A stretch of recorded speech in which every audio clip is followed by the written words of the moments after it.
निर्दलीय सांसद अमरावती से नवनीत राणा जी हमारे साथ जुड़ गई हैं। नवनीत राणा जी, बहुत बहुत स्वागत है आपका टाइम्स नाउ नव भारत पर। ये आज सुबह की खबर, जब ईडी की टीम संजय राउत के घर पहुंची है, वो लगातार कार्रवाई करी और इन सब चीजों के बीच में संजय राउत के ट्वीट की महाराष्ट्र लड़ता रहेगा, शिवसेना लड़ती रहेगी, ये कैसे देख रहे हैं आप? क्योंकि ये पूरा मामला इंडिविजुअल संजय राउत का है, वो पूरी शिवसेना को इसमें इन्वॉल्व कर रहे हैं। नहीं, मैं इतनी बात जरूर कहूंगी कि ये ईडी ने जो अभी संजय राउत जी के यहाँ पे छापे मारी है, ये बहुत पहले हो जाना चाहिए था। Because ED has gone all the proof, उनके पास सब प्रूफ उनके पास अवेलेबल है और ये बहुत लेट हो गई है कार्रवाई।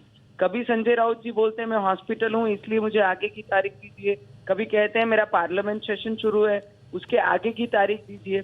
जो करप्शन करता है और वो जो ट्वीट कर रहे हैं कि महाराष्ट्र लड़ता रहेगा, महाराष्ट्र भ्रष्टाचार के अगेंस्ट लड़ता रहेगा और भ्रष्टाचारों के साथ, भ्रष्टाचार करने वालों के साथ कभी महाराष्ट्र की जनता नहीं रहेगी। मैम, उन्होंने एक ट्वीट किया, मैं रोक रहा हूं आपको, उन्होंने एक ट्वीट किया, उसमें उन्होंने लिखा कि मेरा घोटाले से कोई लेना देना नहीं है। ये बात मैं बाला साहेब ठाकरे की कसम खा के कह सकता हूं।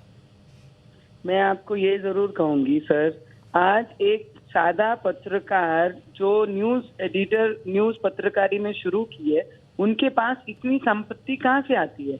आज एक पत्रकार अपने 2 बच्चों को अच्छे स्कूल में डालकर उनका जीवन अच्छे से लेके जा नहीं सकता है। कितने सुसाइड न्यूज पत्रकारों ने की है। तो ये पत्रकार के पास इतनी आवेग संपत्ति कहाँ से आई? पत्राचार का भ्रष्टाचार कहाँ से आया?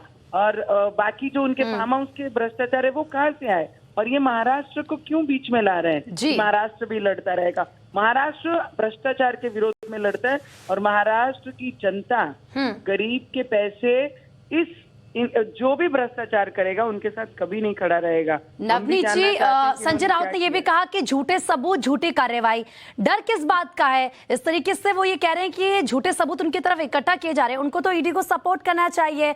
जब ईडी की तरफ से समन दिया गया तो जाना चाहिए था। ये नौबत ही नहीं आती कि इस तरीके से वो एलिगेशन लगाए। जब ईडी के सवालों के घेरे में है तो नहीं लगता है सहयोग करना चाहिए था उन्हें? मुझे लगता है वो जिस हाउस को रिप्रेजेंट करते हैं वहां पर ही नियम और कायदे बनते हैं मैडम।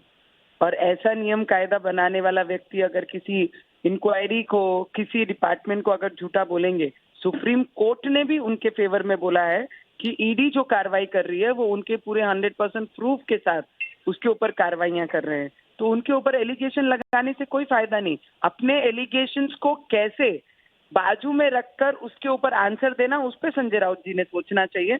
और अभी उनकी इंक्वायरी के बाद उन्हें अरेस्ट भी होगा, बिकॉज एवरीथिंग इज प्रूव्ड। उन्होंने कहां कैसे कैसे घोटाले किए हैं। तो ED has gone all the right to arrest him.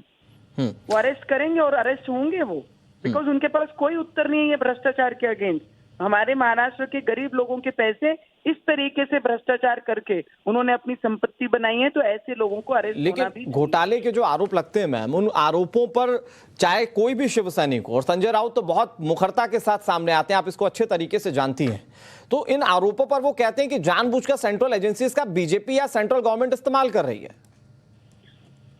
जब भी कोई एजेंसीज रहती हैं सर, अभी मुझे बताइए, वेस्ट बंगाल में जब 21 करोड़ रुपए एक जगह पाए जाते हैं तो ये पैसे आते कहाँ से हैं?